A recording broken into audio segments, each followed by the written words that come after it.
Meskipun pada dasarnya mencurigai orang lain bukanlah hal yang baik, kamu tetap harus selalu berhati-hati. Untungnya, ada beberapa cara untuk mengetahui apakah seseorang sedang jujur atau tidak. Seringkali, walaupun mulut manusia berbohong, bahasa tubuh bisa menunjukkan tanda-tanda yang mengindikasikan bahwa mereka sedang tidak jujur. Jadi, inilah 12 tanda seseorang berbohong kepada kamu.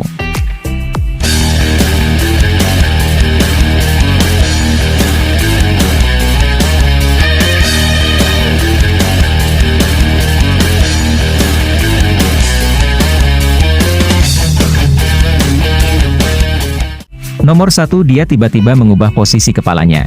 Lain waktu, ketika kamu mengajukan pertanyaan kepada seseorang, perhatikanlah apakah ada pergerakan yang tiba-tiba dari kepalanya atau tidak. Entah kepalanya berpaling darimu, melihat ke bawah, atau tersentak ke belakang, carilah gerakan cepat yang kontras dengan bahasa tubuhnya saat kamu menanyakan sesuatu. Jika ternyata ada pergerakan yang tiba-tiba, itu berarti orang tersebut kemungkinan berusaha menghindari kontak mata dan sedang merasa cemas karena dia tidak memiliki jawaban yang baik atas pertanyaan yang telah kamu ajukan. Ini merupakan pertanda yang kuat bahwa individu tersebut sedang berbohong kepadamu. Nomor 2, pernafasannya berubah. Ketika kamu sedang berolahraga keras atau merasa panik, maka pastinya pernafasanmu akan berubah. Nah, ternyata, tubuh manusia memiliki reaksi yang hampir sama saat berbohong dan itu adalah tindakan refleks yang tidak disadari. Ketika seseorang berbohong, detak jantung serta aliran darahnya akan berubah, karena tingkat kesadaran akan situasi telah meningkat drastis dan akibatnya, dia menjadi tegang dan pernafasannya menjadi tidak beraturan. Perubahan pola pernafasan yang tidak disengaja ini merupakan pertanda yang cukup kuat bahwa seseorang sedang berbohong.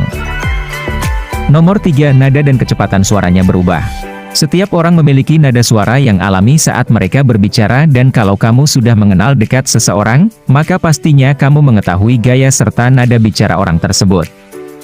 Oleh karena itu, jika kamu merasakan adanya perubahan nada atau kecepatan ketika seseorang berbicara, itu berarti dia sedang cemas. Saat manusia berbohong, mereka akan sering berbicara dengan nada yang keras untuk menutupi kecemasannya atau berbicara dengan nada yang lembut untuk mencoba menyembunyikan sesuatu. Nomor 4, tubuhnya tetap diam atau tidak bergerak. Sementara beberapa orang bergerak tak menentu untuk mengalihkan perhatian dari sebuah kebohongan, sejumlah orang hanya akan diam saja. Bergerak sedikit ketika sedang berada di dalam sebuah percakapan adalah hal yang normal, dan melakukan ini bisa membantu agar kamu lebih santai dan terbuka di hadapan orang lain. Di sisi lain, orang yang tidak jujur tak menunjukkan pergerakan sama sekali. Beberapa teori menunjukkan bahwa berbohong, bagi sebagian orang, memicu neurologis primitif yang melawan respon gerak tubuh.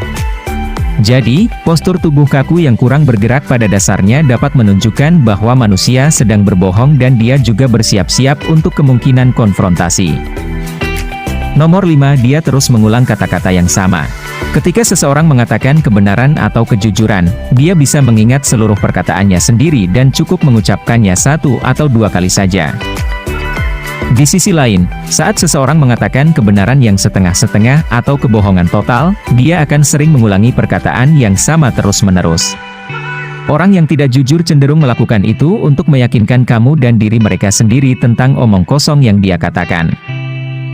Pembohong mencoba untuk memvalidasi cerita palsu di dalam pikirannya sendiri saat dia menceritakannya kepada kamu, karena dengan melakukan demikian dapat membantu dirinya mengulur waktu untuk membuat omong kosong yang lain. Nomor 6, dia memberikanmu terlalu banyak informasi.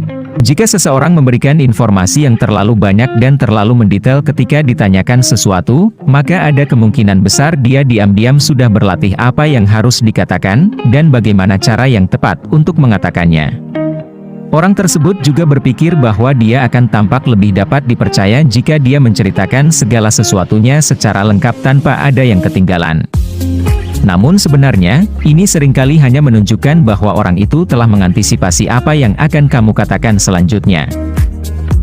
Jadi, kalau ada individu yang memberikan informasi yang terlalu mendetail dan tampaknya tahu jawaban atas semua pertanyaan kamu, kemungkinan besar dia telah menciptakan kebohongan yang terstruktur dengan sangat baik.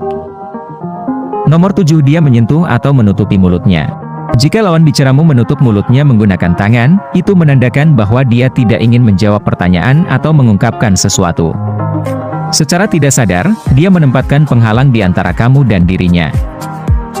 Nomor 8, dia menggerakkan kaki-kakinya. Sementara gerakan tangan dapat mengungkapkan banyak hal, gerakan kaki juga bisa mengindikasikan sesuatu. Misalnya, menyeret kaki dapat menunjukkan keinginan seseorang untuk melarikan diri dari situasi yang sedang dihadapi dan hal ini berkaitan dengan respon stres yang dialami orang tersebut. Pertanda yang satu ini adalah salah satu cara terbaik untuk mengetahui apakah seseorang berbohong atau tidak. Jadi, lain kali kalau kamu ragu, lihat saja kaki lawan bicaramu. Nomor 9, dia menggunakan gestur yang tidak sesuai atau inkongruen. Maksud simpel dari pertanda ini adalah tindakan seseorang tidak mengikuti kata-kata yang diucapkannya. Gerakan kongruen merupakan sebuah gestur nyata untuk memperkuat kata-kata yang kamu katakan, seperti menggelengkan kepala saat tidak setuju akan sesuatu, atau mengangguk untuk mengindikasikan persetujuan. Di sisi lain, gerakan inkongruen berkebalikan dengan gestur-gestur tersebut, misalnya mengatakan, iya, sambil menggelengkan kepala, atau mengucapkan, tidak, sambil mengangguk. Ketika seseorang berbohong, pikiran bawah sadarnya akan bekerja dan dia secara tidak sadar akan menunjukkan gestur-gestur inkongruen seperti yang sudah disebutkan sebelumnya.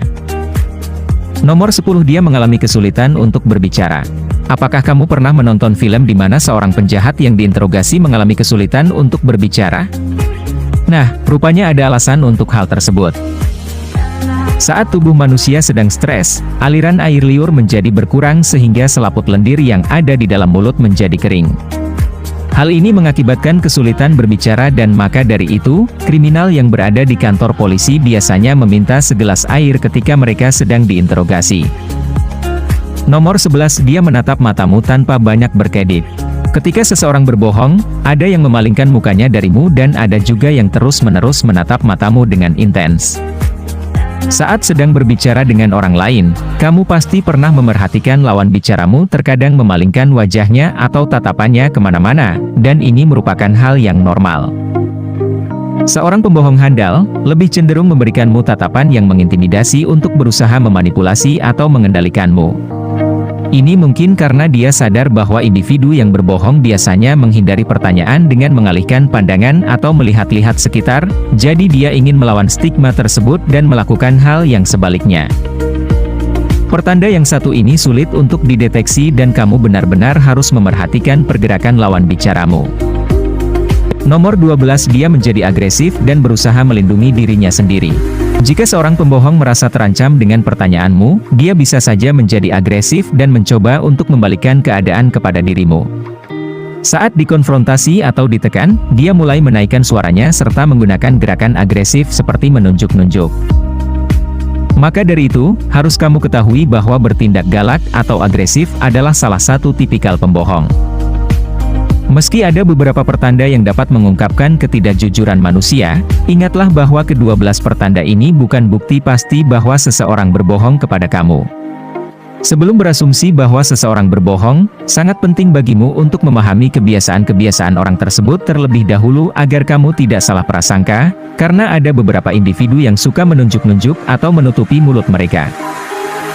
Apa pendapat dan pemikiranmu tentang video ini? Menurut kamu, dari 12 pertanda yang telah disebutkan, manakah yang paling akurat? Bagikan pemikiran kamu di kolom komentar di bawah video ini.